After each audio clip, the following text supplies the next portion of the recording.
어디서 흙냄새 나는 총것들이 감히 우리 집안에 발을 들여 흙 파먹고 사는 주제에. 맑고 깨끗해야 할 예식장에 손바닥이 살을 때리는 파여름이 울렸습니다. 그들의 발밑에 깔린 그 흙이 사실은 10만 평을 가진 내 소유의 땅인 줄도 모르고 말입니다. 내 딸 민지의 하얀 뺨에는 붉은 손자국이 선명했습니다. 그리고 그 순간 저는 60년간 흙만 만지며 참아온 내 모든 것을 끝내기로 결심했습니다. 이 모든 일은 불과 1시간 전으로 거슬러 올라갑니다. 내 이름은 서철수입니다. 사람들은 나를 그저 농부라고 부릅니다. 틀린 말은 아닙니다. 흙은 내 평생의 업이자 스승이었으니까요. 오늘 하나뿐인 내 딸 민지가 시집을 갑니다.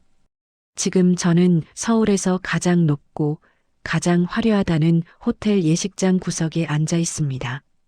눈이 시릴 정도로 밝은 샹들리에가 천장에 가득합니다. 그 빛이 바닥의 하얀 대리석에 반사되어 저는 마치 구름 위에 떠 있는 기분입니다. 참으로 어색한 기분이지요. 사방이 온통 하얗고 금빛으로 번쩍입니다. 공기 중에는 짙은 향수 냄새와 값비싼 꽃향기가 뒤섞여 떠다닙니다. 이 인공적인 냄새가 제 코에는 유난히 독하게 느껴집니다. 에어컨 바람이 쌀쌀하게 목덜미를 스칩니다. 아마도 제게는 닭이 우는 새벽, 축축한 흙 비린내와 섞인 거름 냄새가 더 익숙하기 때문일 겁니다. 그 냄새는 머리를 아프게 하는 대신 가슴을 뛰게 만드니까요. 나는 무릎 위에 놓인 내 손을 가만히 내려다보았습니다. 이 손은 내 60년 삶의 증거입니다. 씻어도 씻어도 빠지지 않는 흙대가 손톱 밑에 검게 물들어 있습니다. 괜히 자루와 삽자루를 잡느라 생긴 굳은 살이 손바닥 전체에 두껍게 박여 있습니다. 마디는 굵고 살같은 박고랑처럼 거칠게 텄습니다. 오늘 아침 이 예식장에 오기 전에 거친 수세미로 20분을 문질러 닦았습니다. 아내가 살아있을 때 사준 비싼 크림도 듬뿍 발라보았습니다.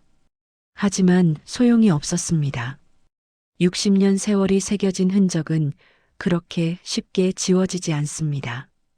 이 손이 저 희고 매끄러운 대리석과 금빛 수저가 놓인 이 화려한 예식장과는 도무지 어울리지 않는다는 것을 잘 압니다. 몸에 맞지 않는 양복은 사흘 전 읍내 양복점에서 빌려온 것입니다. 주인 김 씨가 형님, 최고로 좋은 겁니다. 훤하시네요. 라고 했지만 빈말이라는 것을 압니다.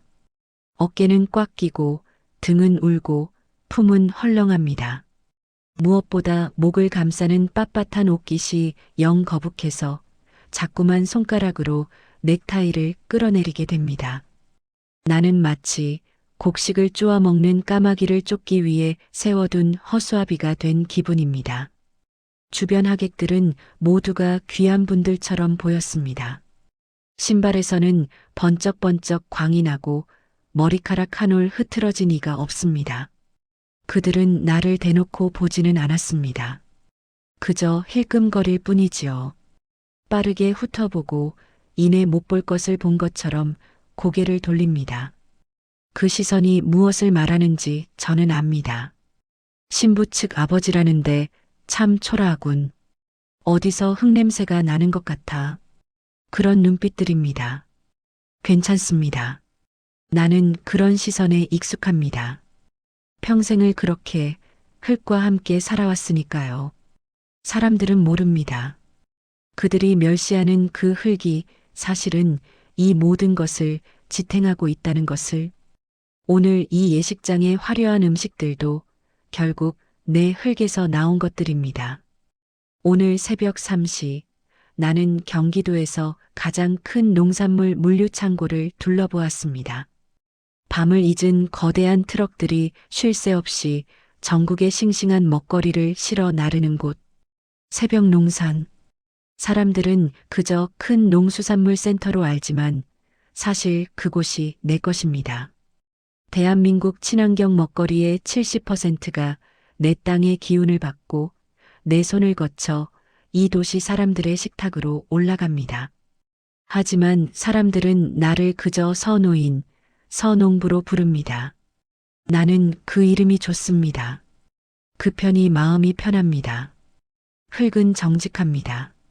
땀을 흘린 만큼 돌려주고 절대 주인을 속이는 법이 없지요.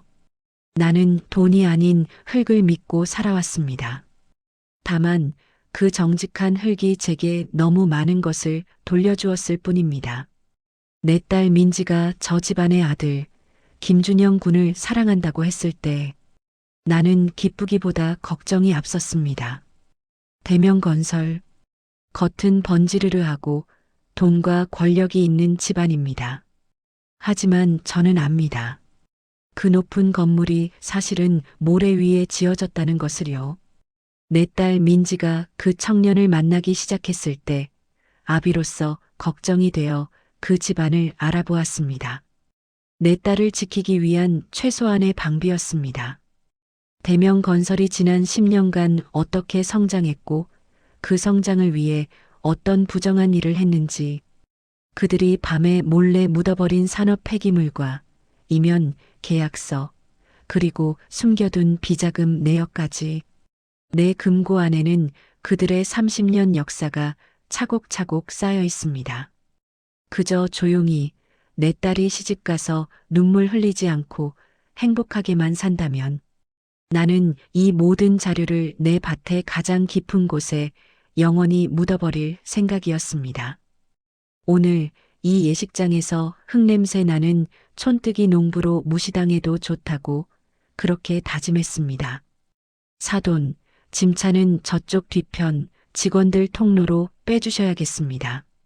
귀한 손님들 오시는데 입구에 저런 차가 있으면 격이 떨어져서요. 아침에 예식장에 도착하자마자 사모 윤이라가 내게 했던 첫말이었습니다. 그녀는 내 낡은 짐차를 보고 마치 더러운 것을 본 듯 하얀 손수건으로 코를 가렸지요. 그녀의 목소리는 높고 부드러웠지만 그 눈빛은 얼음장처럼 차가웠습니다.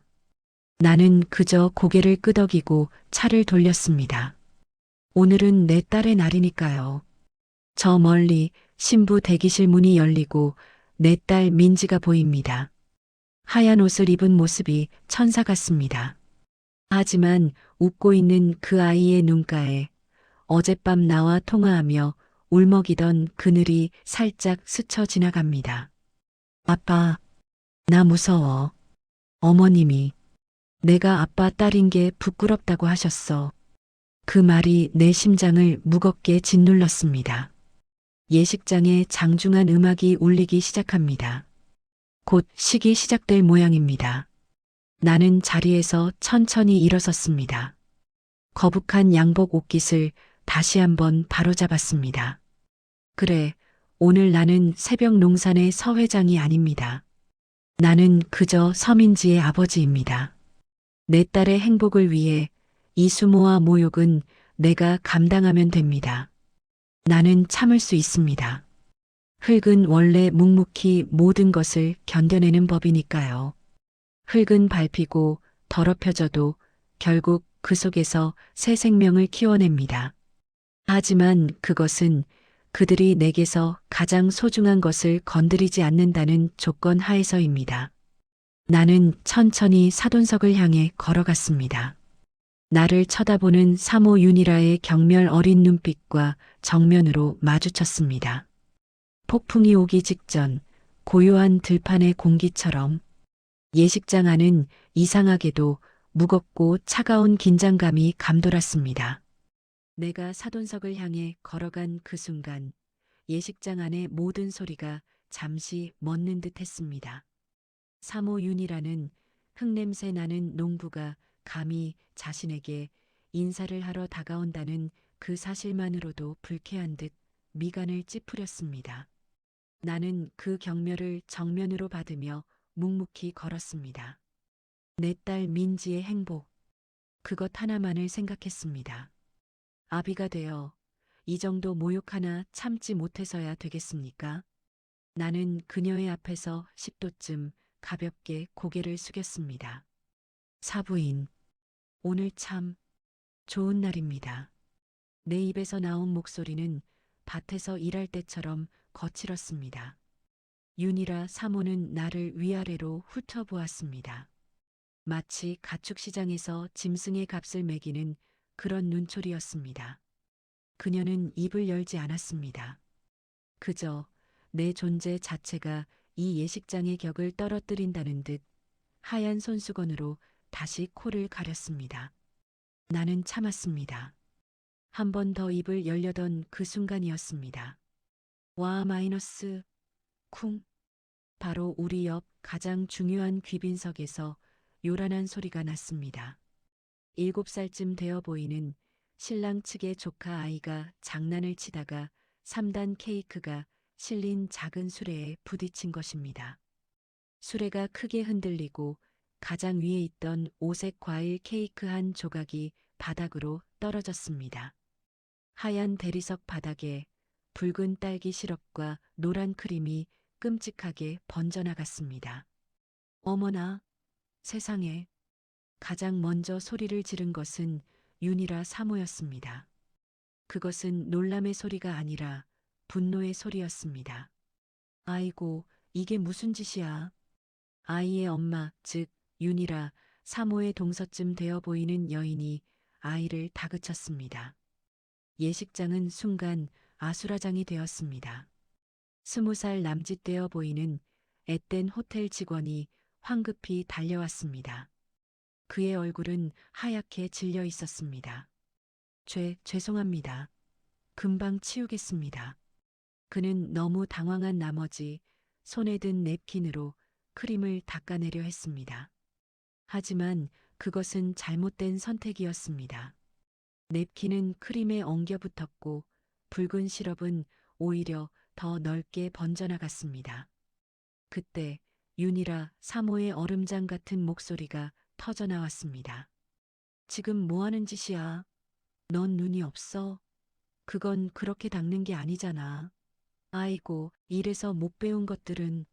너 저기 앉아 계신 분이 누군지 알아? 저분 구두에 그거 하나라도 묻으면 내까짓 게 감당할 수 있을 것 같아? 그녀는 손가락으로 직원의 얼굴을 삿대질하며 몰아붙였습니다. 젊은 직원은 울음이 터지기 직전이었습니다.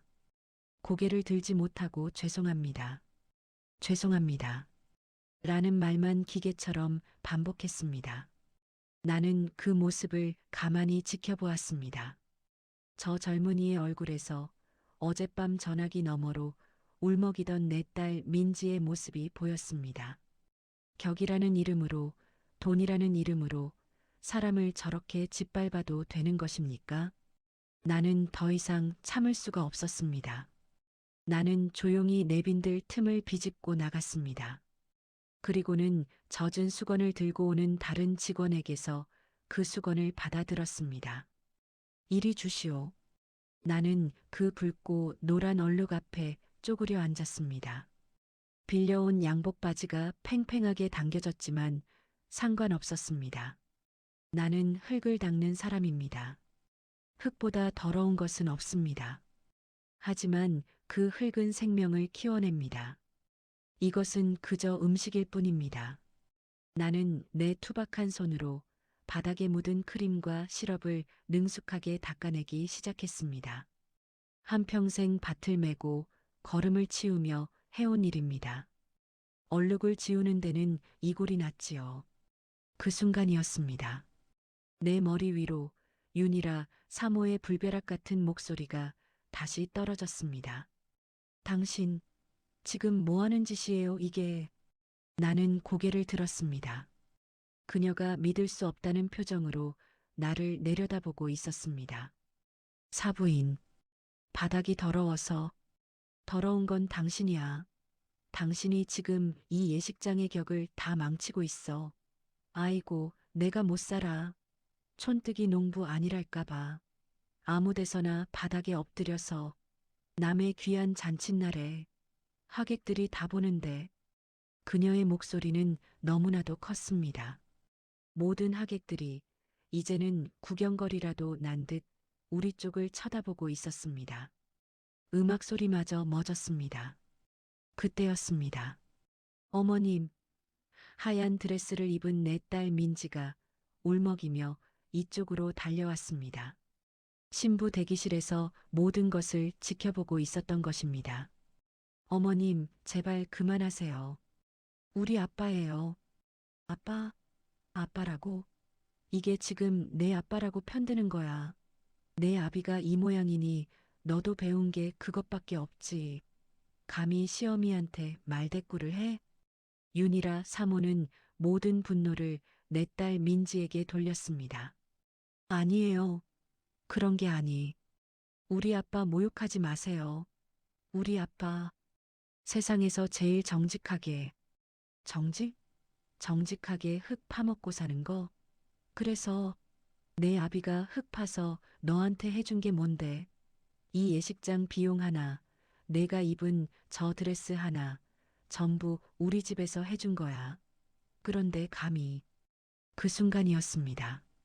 내 딸 민지의 말을 채 끝맺기도 전에 짝! 예식장에 손바닥이 살을 때리는 파열음이 울렸습니다.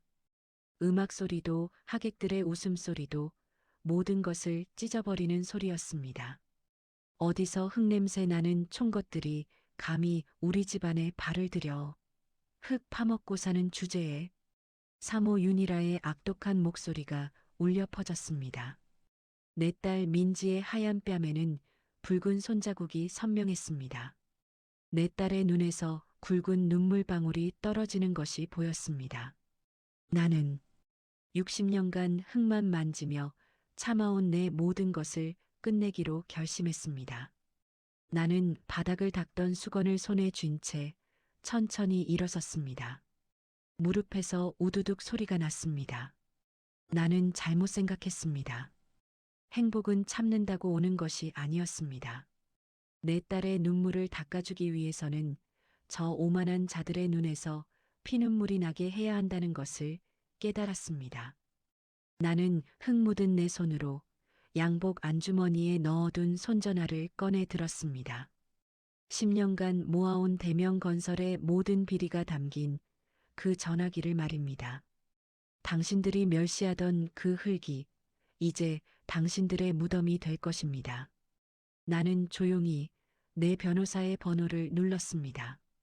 나는 흙 묻은 젖은 수건을 손에 쥔 채 천천히 일어섰습니다. 무릎에서 우두둑 소리가 났습니다. 60년 세월이 낸 소리였습니다. 예식장은 물을 끼얹은 듯 조용했습니다.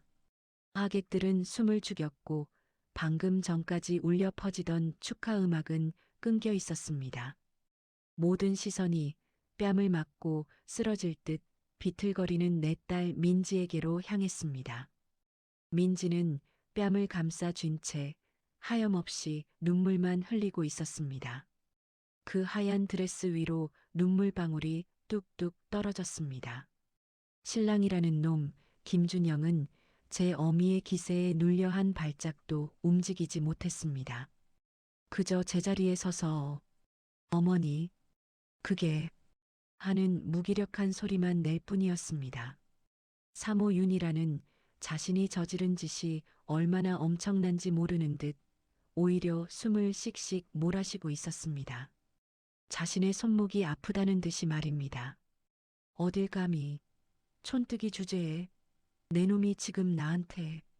그녀의 목소리가 다시 한번 예식장을 찢으려 할 때 나는 손을 들어 막았습니다. 아니요, 내가 한 것이라고는 그저 양복 안주머니에서 낡은 손전화를 꺼낸 것뿐입니다. 화면은 금이 가 있었고 겉은 달아 반질반질했습니다. 내 투박한 손가락이 천천히 익숙한 번호 하나를 눌렀습니다. 윤이라 사모의 얼굴이 기가 막히다는 듯 일그러졌습니다. 뭐 하는 짓이야, 지금. 전화를 걸어? 어디 내 읍내 이장한테라도 고자질하려고. 그녀가 비웃었습니다. 하객들도 수군거렸습니다.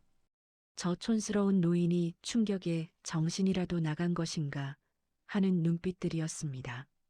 나는 그녀의 조롱을 무시했습니다. 흙은 원래 시끄럽게 떠들지 않습니다. 신호음이 2번 울리고 전화가 연결되었습니다. 나 서철수요. 내 목소리는 낮고 차분했습니다.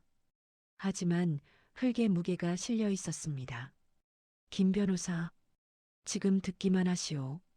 첫째, 대명건설의 황금천 개발 사업권.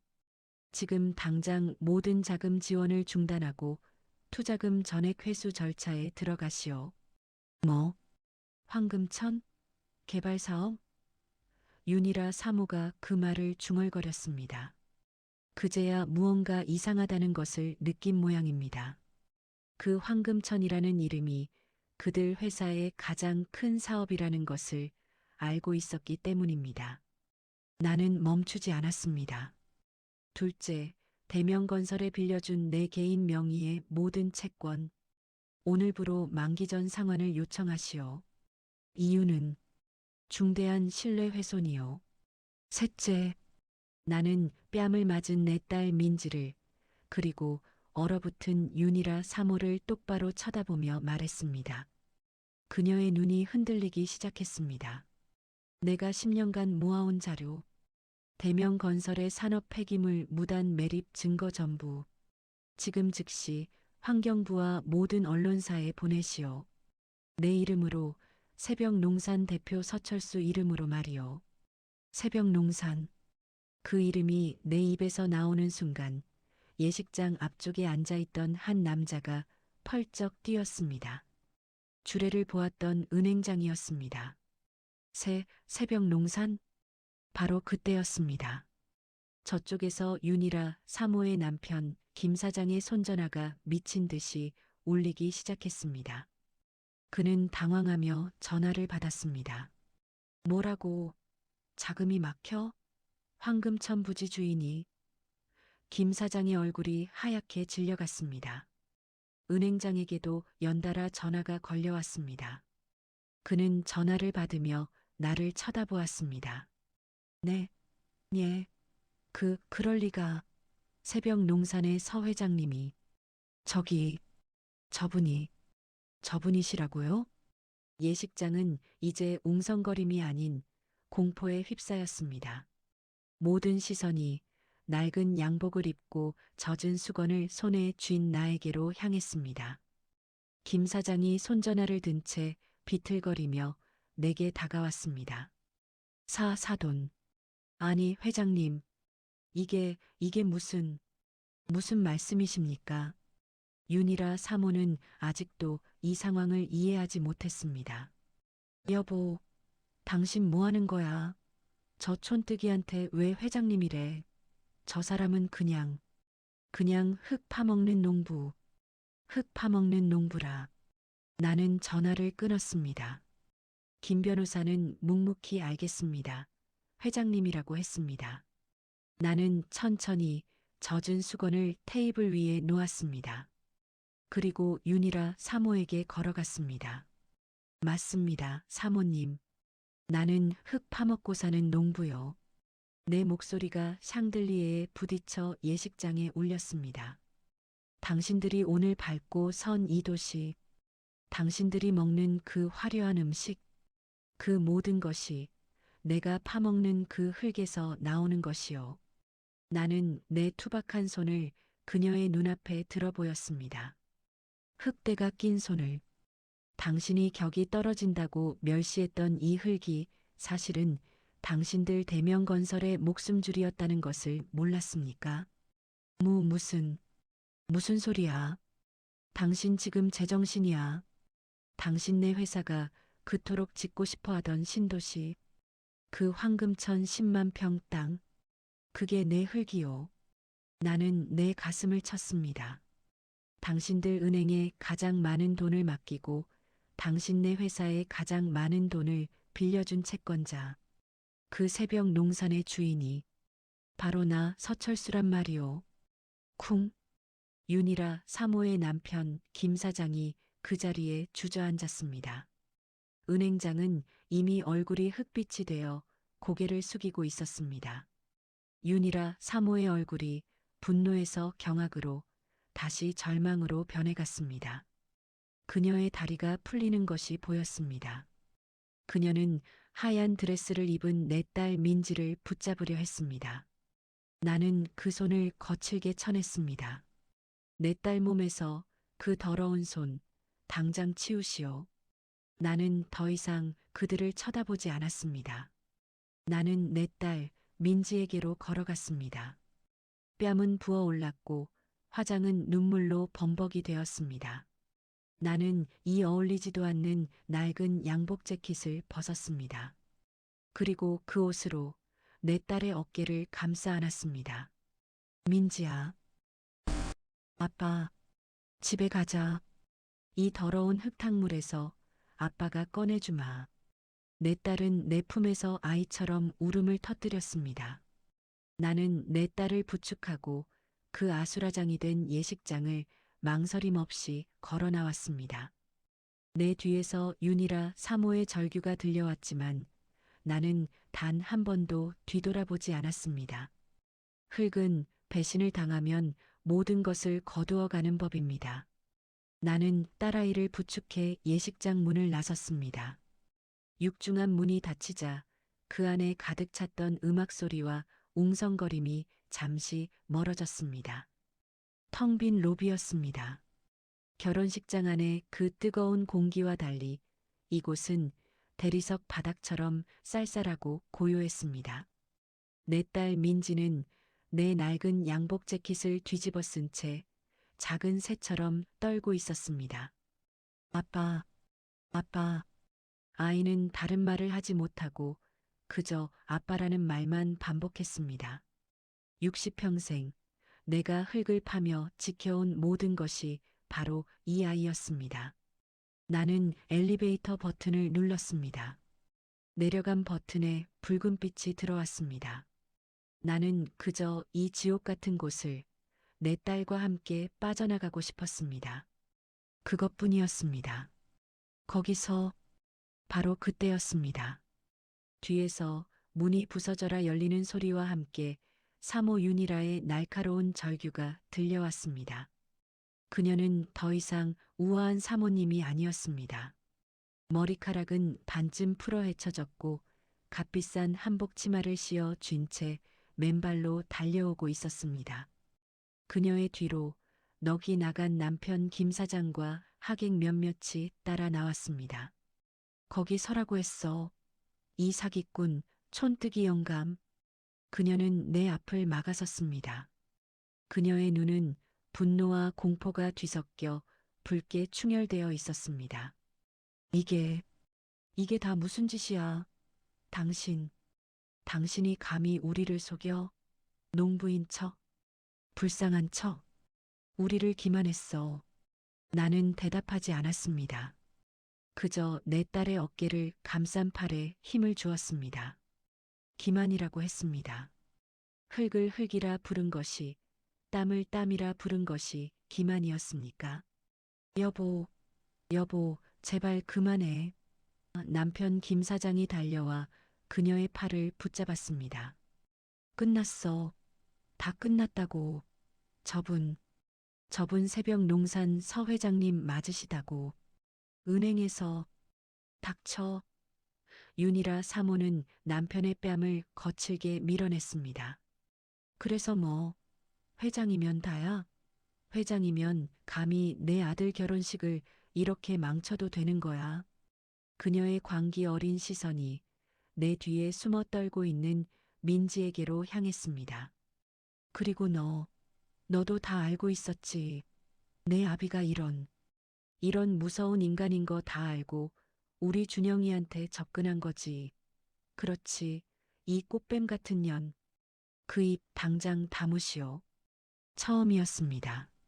내가 그녀에게 반말을 한 것은 내 낮은 목소리에 윤이라 사모가 순간 움찔했습니다. 내 딸에게 한마디라도 더 더러운 말을 붙이면 나는 흙 묻은 내 손을 그녀의 눈앞에 보였습니다. 이 손으로 당신 입을 막아버릴지도 모르니까. 하, 날 쳐봐. 이 무식한 농부 영감. 그래, 내까짓 게 돈 좀 있으면 뭐해.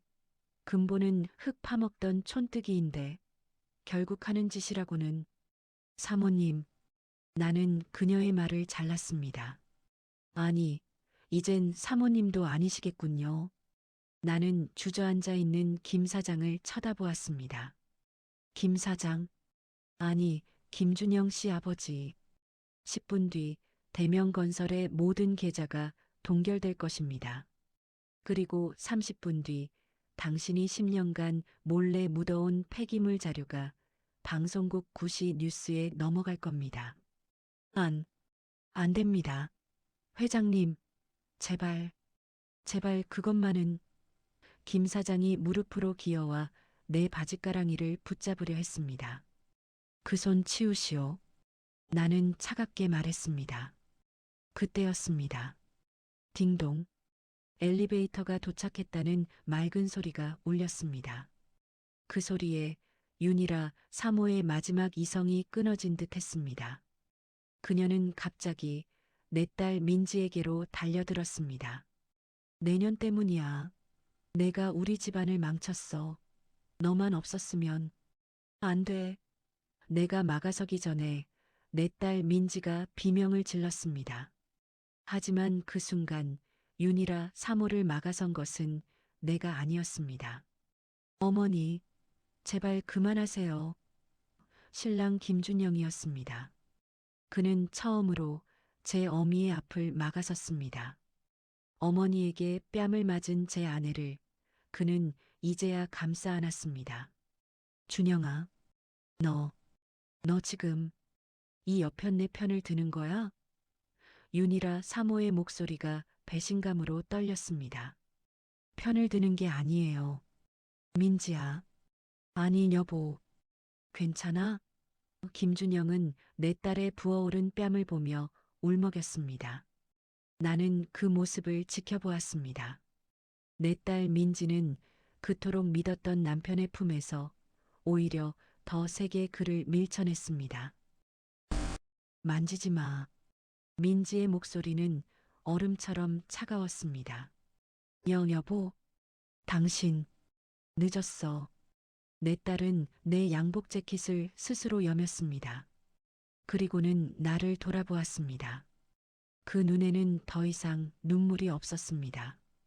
그저 깊은 깨달음과 배신감 그리고 나에 대한 미안함이 가득했습니다. 아빠, 가자. 내 딸은 그 남자의 손을 뿌리치고 내 손을 잡았습니다. 그것이 내 딸의 대답이었습니다. 안 돼. 못 가. 민지야. 아니, 서 회장님.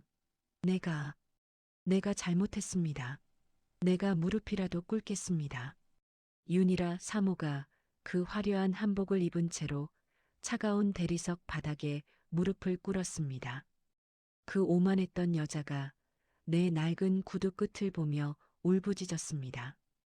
회장님, 제발 용서해 주십시오. 제가 흙냄새를 못 맡아서, 제가 눈이 멀어서. 나는 내 딸의 손을 잡고 엘리베이터에 탔습니다.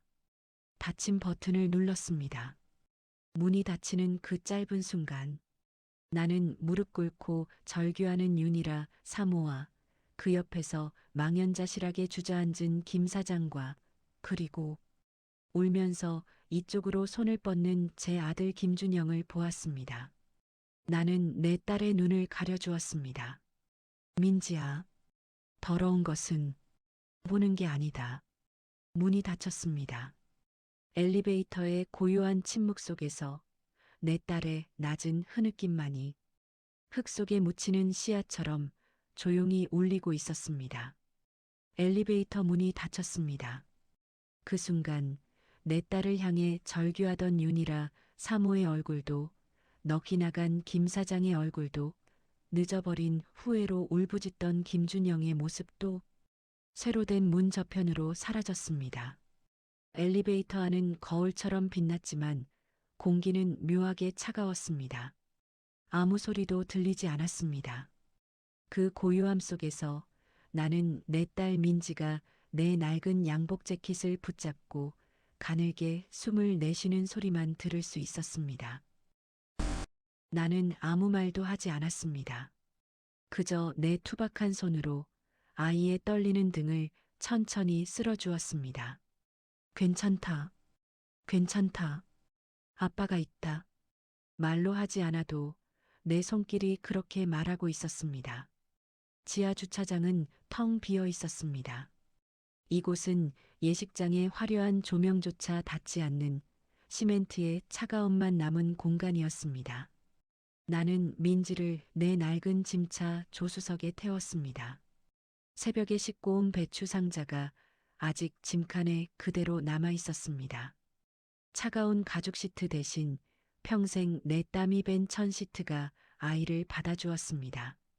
시동을 걸자 낡은 엔진이 크르릉하고 거친 소리를 내며 잠에서 깨어났습니다.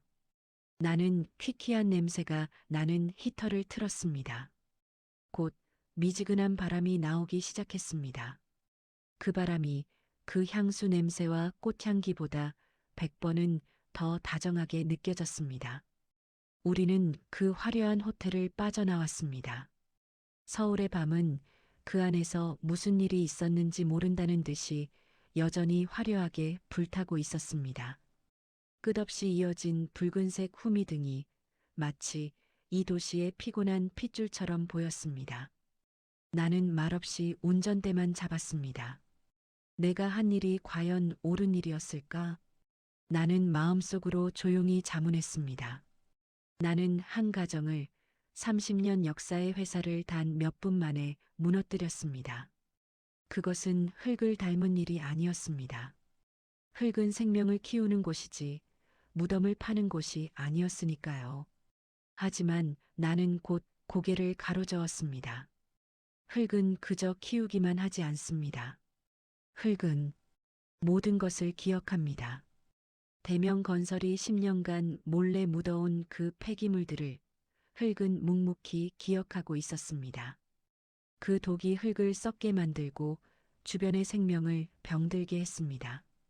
내가 한 일은 복수가 아닙니다. 그저 썩은 것을 도려내고 흙이 다시 숨을 쉴 수 있도록 제자리로 돌려놓은 것뿐입니다. 그들은 격을 말했습니다. 그들이 말하는 격이란 무엇이었을까요? 비싼 옷, 화려한 건물, 높은 지위. 하지만 그 모든 것은 흙 위에 세워진 것입니다. 자신이 밟고 선 흙을 멸시하는 자는 결국 그 흙 속으로 무너져 내리는 법입니다. 윤이라 사모는 내가 평생을 바친 이 흙냄새를 멸시했습니다. 하지만 그녀는 몰랐습니다. 그 흙냄새야말로 이 세상을 지탱하는 가장 정직한 격이라는 것을 말입니다. 어느새 차는 도시를 벗어나 어둠이 깔린 국도로 접어들었습니다. 가로등 하나 없는 칠흑 같은 어둠 속을 내 짐차의 낡은 전조등 2개가 길을 열었습니다. 조수석에서 곤히 잠들었던 민지가 그때쯤 몸을 뒤척이며 눈을 떴습니다. 창밖은 아직도 새벽이었습니다. 아빠, 아빠, 괜찮아? 나는 그 말에 잠시 울컥했습니다. 뺨을 맞은 것은 너인데, 지옥을 겪은 것은 너인데, 너는 이 아비가 괜찮은지를 먼저 묻고 있었습니다. 나는 대답 대신 거친 내 손을 뻗어 아이의 머리를 쓰다듬었습니다. 부어오른 뺨이 내 손바닥에 느껴졌습니다. 이제 흙 보러 가자. 내 입에서 나온 말은 그것뿐이었습니다. 응, 아빠. 우리는 집으로 향했습니다. 내 모든 것이 있는 곳, 내 밭이 있는 곳으로. 동이 트기 시작할 무렵 우리는 읍내에 도착했습니다. 그리고 익숙한 비포장 도로를 달려 내 작은 농가 앞에 차를 세웠습니다. 나는 차에서 내려 흙으로 된 마당을 밟았습니다. 도시의 차가운 대리석과는 비교할 수 없는 축축하고 부드러운 감촉이 신발 밑창을 통해 전해졌습니다. 나는 60년 평생 단 한 번도 맡아보지 못한 것처럼 가장 깊은 숨을 들이마셨습니다. 새벽 이슬에 젖은 흙냄새. 이것이 내 생명이었습니다. 민지도 차에서 내렸습니다. 눈물로 얼룩진 화장과 찢어진 드레스가 이 흙마당과 어울리지 않았습니다. 하지만 민지는 그 더러워진 드레스 자락을 잡고도 나처럼 숨을 깊게 들이마셨습니다. 그리고는 희미하게 웃었습니다. 나는 밭으로 걸어갔습니다. 그리고 밭고랑에서 한 움큼의 흙을 쥐어보았습니다. 어젯밤 그들이 말한 흙 파먹는 그 흙입니다. 이 흙이 나를 키웠고, 내 딸을 키웠고, 내 모든 것을 지켜주었습니다. 나는 흙을 쥔 손을 가만히 내려다보았습니다. 앞으로 민지는 어떻게 될까요?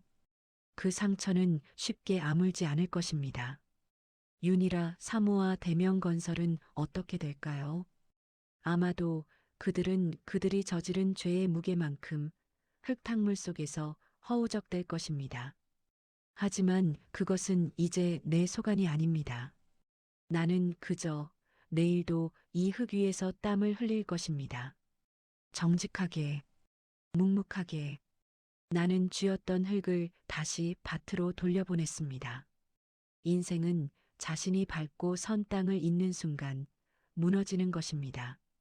흙은 자신을 사랑하고 기억하는 자에게는 생명을 주지만 자신을 멸시하고 배신하는 자에게는 가장 무서운 심판을 내린다는 것을 나는 오늘 내 딸의 눈물로 다시 한번 깨달았습니다.